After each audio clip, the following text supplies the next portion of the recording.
கர்த்தருக்கு ஸ்தோத்திரம். இன்றைய வசனம். தேவன் தாமே இன்றைய வசனத்தை கொண்டு உங்களை வழிநடத்துவாராக, ஆசீர்வதிப்பாராக. ஆமென்.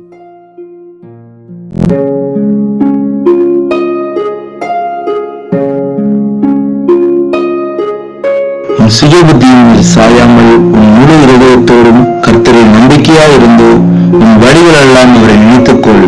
அப்பொழுது அவர் உன் பாதைகளை செவ்வைப்படுத்துவார். நீதிமொழிகள் 3ஆம் அதிகாரம் 5-6 வசனங்கள்.